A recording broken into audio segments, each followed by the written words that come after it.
Hello everyone, welcome to Sanmargaha classes. ನಾವು LBA ಜೀವದ ಮೂಲ ಘಟಕ ಪಾಠದ ಪ್ರಶ್ನೆ ಉತ್ತರಗಳನ್ನು ವಿವರಿಸುತ್ತಿದ್ದೇನೆ.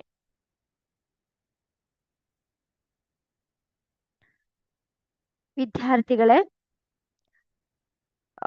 ಪ್ರಶ್ನೆ 39 ಪ್ರಾಣಿ ಜೀವಕೋಶದ ಚಿತ್ರ ರಚಿಸಿ ಈ ಕೆಳಗಿನ ಭಾಗಗಳನ್ನು ಗುರುತಿಸಿ ಸೆಂಟ್ರಿಯೋಲ್ ಮತ್ತು ಮೈಟೋಕಾಂಡ್ರಿಯಾ.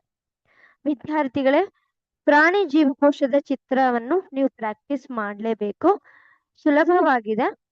ಇಲ್ಲಿ ಅವ್ರು ಕೇಳ್ತಿದ್ದಾರೆ, ಇದು ಸಾಧಾರಣವಾದ ಪ್ರಶ್ನೆ ಆಗಿರುತ್ತದೆ. ಎರಡು ಭಾಗಗಳನ್ನು ಗುರುತಿಸಲು ಕೇಳಿದ್ದಾರೆ. ಒಂದು ಸೆಂಟ್ರಿಯೋಲ್, ಮತ್ತೊಂದು ಮೈಟೋಕಾಂಡ್ರಿಯಾ. ಮೈಟೋಕಾಂಡ್ರಿಯಾನ ನೀವು ನೋಡಿರ್ಬೋದು. ಸೊ ಇಲ್ಲಿ ನೋಡಿದ್ರೆ ಗೊತ್ತಾಗತ್ತೆ. ಇದು ಬಂದ್ಬಿಟ್ಟು ಮೈಟೋಕಾಂಡ್ರಿಯಾ. ಸೊ ಈ ತರ ಇದೆ ಅಲ್ವಾ? ಸೊ ಇದನ್ನ ಮೈಟೋಕಾಂಡ್ರಿಯಾ ಆಗಿರುತ್ತೆ. ಮೈಟೋಕಾಂಡ್ರಿಯನ್ನ ಗುರುತಿಸಿದ್ದೇವೆ. ಸೆಂಟ್ರಿಯೋಲ್, ಸೊ ಇಲ್ಲಿ ಇರುವುದು ಸೆಂಟ್ರಿಯೋಲ್. ಈ ಚಿತ್ರವನ್ನ ನಿಮ್ಮ ಪುಸ್ತಕದಲ್ಲಿ ಹೇಗೆ ವಿವರಿಸಿದ್ದಾರೆಯೋ ಅದೇ ತರ ನೀವು ಕೂಡ ಭಾಗಗಳನ್ನು ಗುರುತಿಸಬೇಕಾಗುತ್ತದೆ. ಆಯ್ತಾ? ಸೊ ಉಳಿದ ಭಾಗಗಳನ್ನು ನಾನು ಗುರುತಿಸುತ್ತೇನೆ. ಇದು ಕೋಶ ಪೊರೆಯಾಗಿದೆ.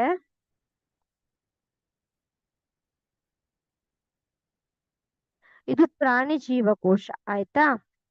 ಆಮೇಲೆ ಗಾಲ್ಗಿ ಸಂಕೀರ್ಣ,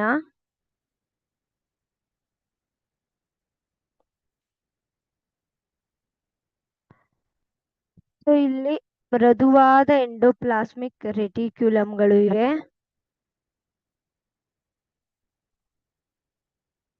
ನಯವಾದ ಅಂತಾನು ನೀವು,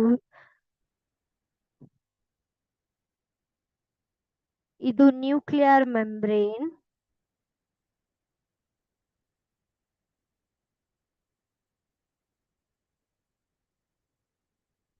ನ್ಯೂಕ್ಲಿಯರ್ ಪೊರೆ ಅಂತಾನು ನೀವು ಕರಿಬಹುದು.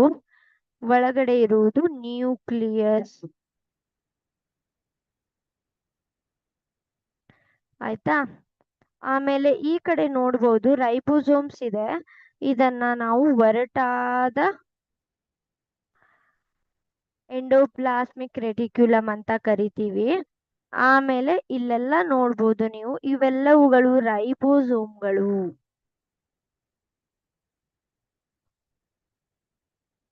ಸೊ ಇದಿಷ್ಟು ಭಾಗಗಳು ಗುರುತಿಸಿದ್ದೇವೆ. Thank you.